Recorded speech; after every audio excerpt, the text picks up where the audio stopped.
Top of the hour, I said high tax, blue states need to do something to keep the wealthy from leaving. And listen to this. Forbes is out with the list of America's fastest growing cities. 7 of the top 10 are in low tax states, precisely the places where refugees will be flooding. Texas, Nevada, and Florida.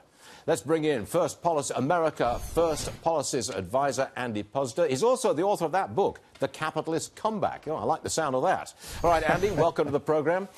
Great to be here. Look, the Democrats in New Jersey and California, they're doing their utmost to convert a tax into a charitable contribution to get around the president's tax proposals. It's not going to work. I see a massive exodus coming. You? Well, that Forbes report you just mentioned certainly supports you. It's got Florida, Texas, Tennessee, Washington. Those aren't low tax, and Nevada. Those aren't low tax states. Those are no tax states. All of the top 20. I think there was one California city. I think San Jose made it in, probably because of Silicon Valley. But everything else was low tax and no tax states. People are going to leave because their economic incentive is to leave. And you look, California, most of their revenue, almost, I can't forget, it's a very high percentage, is all from personal income tax. So this is a big problem for these states. Half of California's income tax revenue comes from the 1%. So they're so heavily loaded towards that 1%, which under this new tax law will be utterly clobbered. That 1% in California will be paying tens of thousands of dollars more in tax. And I just don't see how you... The one thing that these states could do is lower their own taxes. But they will never, ever do that.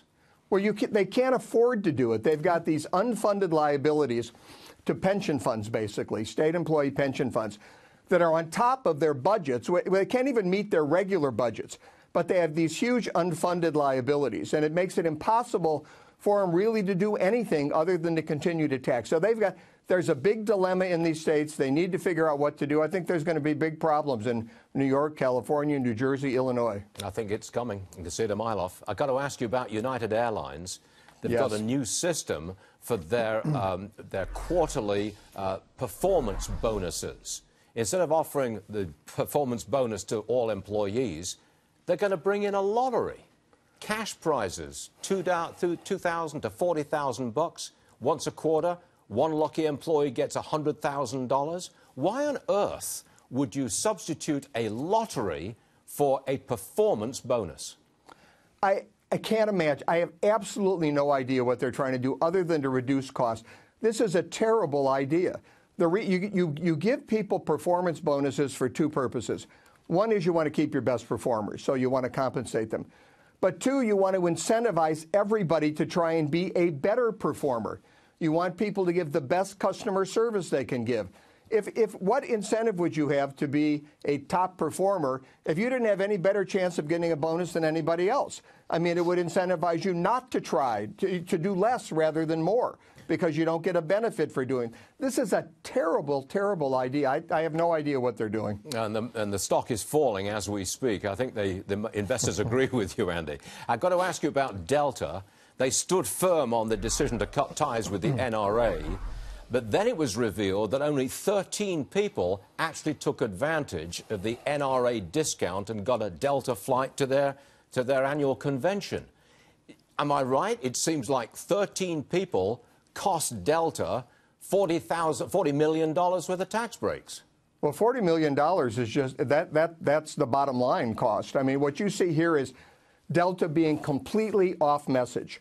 Now, this was almost a reflexive reaction. I don't know if the CEO has some position on the Second Amendment that he felt he had to act, or there could be a lot of reasons you do this, but Delta is a company that is to appeal across every demographic.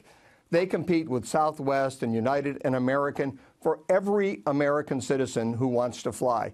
You don't want to alienate anybody. Because of discounts for 13 people, they're completely off message. Nobody's talking about Delta as their airline of choice, or how good the service is, or what deals they offer. Everybody's talking about their position with the NRA, which alienates a huge, no matter which side of that you're on, it alienates a huge number of people. This was a big mistake. They reacted too quickly. I think all these companies that cut the discounts of the NRA acted too quickly. And it was useless because nobody joins the NRA to get discounts. You join the NRA because you feel strongly about the Second Amendment, not because you expect to get advantages in the market when you go out and make purchases. So this was a terrible, terrible decision by Delta. Okay, a couple of airlines making bad decisions, in my opinion. Yes. Andy Puzder, thanks for joining us, sir. Appreciate it. Good to be here, Stuart.